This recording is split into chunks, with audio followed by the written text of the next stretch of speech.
সকালের ব্যস্ততায় ছুটছিল ট্রেন, জানালার বাইরেও বদলাচ্ছিল দৃশ্য। হঠাৎই এক বিকট শব্দ, তারপর সবকিছু অন্ধকার। থাইল্যান্ডে যাত্রীবাহী একটি ট্রেনের উপর ক্রেন ভেঙে পড়ে নিহত হয়েছেন কমপক্ষে 22 জন। বুধবার সকালে থাইল্যান্ডের নাখন রাচাসীমা প্রদেশে ঘটে এই ভয়াবহ দুর্ঘটনা। স্থানীয় সময় সকাল 9টার দিকে নির্মাণাধীন একটি উচ্চগতির রেললাইনের উপর থাকা ক্রেন ধসে পড়ে নিচ দিয়ে যাওয়া যাত্রীবাহী ট্রেনটির উপর। আঘাতের সঙ্গে সঙ্গেই ট্রেনটি লাইনচ্যুত হয় ও আগুন ধরে যায়। স্থানীয় কর্তৃপক্ষের বরাতে বার্তা সংস্থা এএফপি জানিয়েছে এ তথ্য।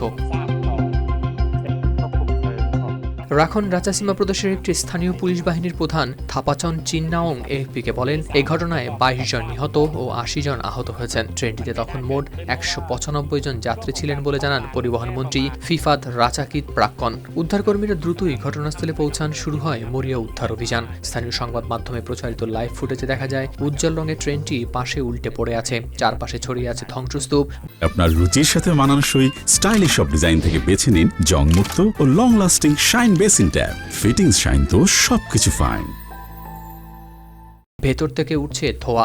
আগুন নেভাতে ও আটকে পড়াদের বের করে আনতে প্রাণপণ চেষ্টা চালান দমকল কর্মীরা। প্রাদেশিক প্রশাসনের তথ্য অনুযায়ী ট্রেনটি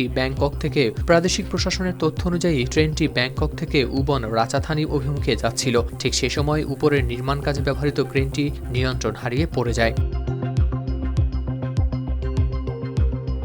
এই ক্রেনটি ছিল $540 কোটি একটি উচ্চগতির রেল নেটওয়ার্ক প্রকল্পের অংশ। প্রকল্পটি বাস্তবায়নে সহযোগিতা করছে চীন। লক্ষ্য 2028 সালের মধ্যে ব্যাংকককে লাওস হয়ে চীনের কুনমিংয়ের সঙ্গে যুক্ত করা। এটি চীনের বেল্ট অ্যান্ড রোড উদ্যোগের অন্তর্ভুক্ত। তবে এই দুর্ঘটনা নতুন কিছু নয়। থাইল্যান্ডের শিল্প ও নির্মাণ খাতে নিরাপত্তা বিধি দুর্বলভাবে প্রয়োগের কারণে এমন প্রাণঘাতী ঘটনা প্রায়ই ঘটে থাকে। আর প্রতিবারের মতোই প্রশ্ন থেকে যায়, আর কত জীবন গেলে নিরাপত্তা সত্যিকারের অর্থেই গুরুত্ব পাবে।